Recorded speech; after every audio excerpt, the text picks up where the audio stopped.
What's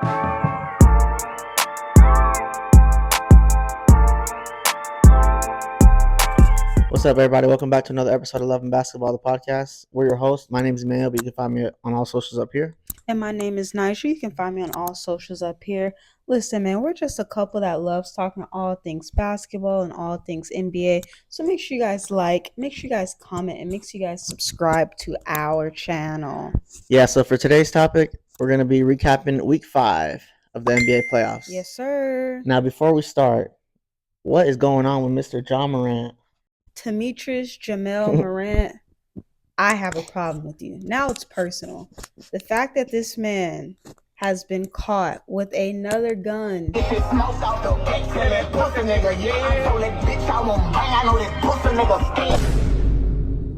Oh my gosh. You're on your homeboy's live and you pull out a gun.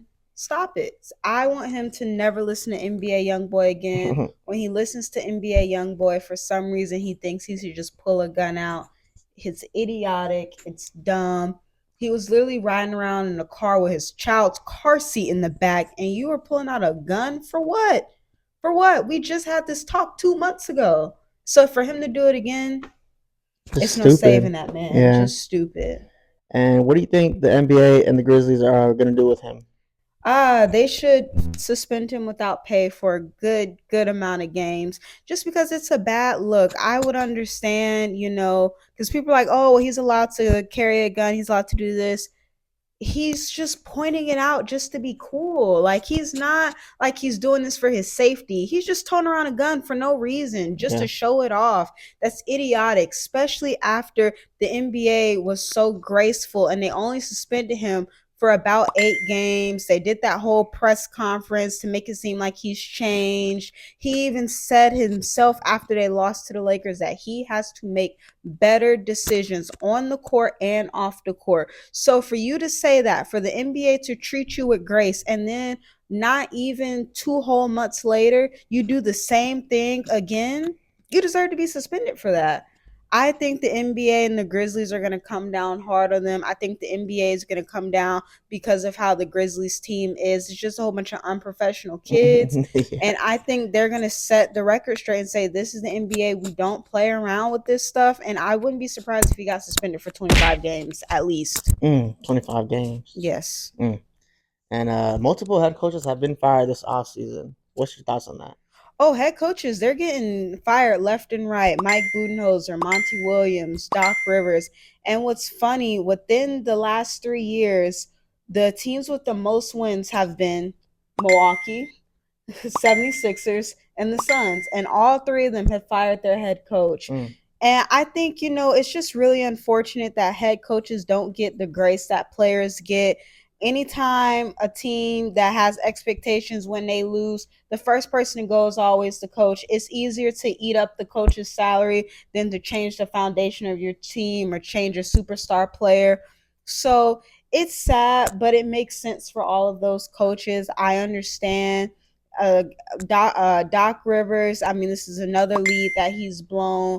You need to change, especially after James Harden says their relationship is just okay.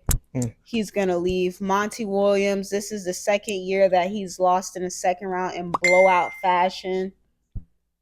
Mike Budenholzer to lose in the first round. So it's justifiable, but it's so unfortunate because all 3 of those coaches are great coaches, but I guess it's time for a change and they will find another job.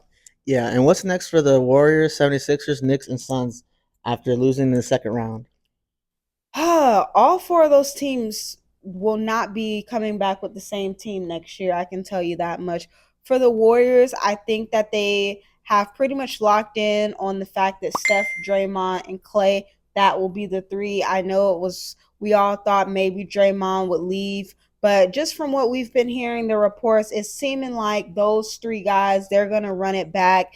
If they run it back, I think it's very clear they're going to get rid of the young players. They're probably going to trade Jordan Poole, Jonathan Kuminga, see what they can get from that and get some veteran players around them and try to make a push, because when you have Stephen Curry playing at an MVP level, Draymond Green and Klay Thompson still being able what they can do, you have to keep that going. As for the Suns, I doubt Chris Paul comes back. I doubt DeAndre Ayton comes back. Pretty much their whole team is going to look different. They're going to find players who fit Kevin Durant and Devin Booker, and that's just how they're going to move forward.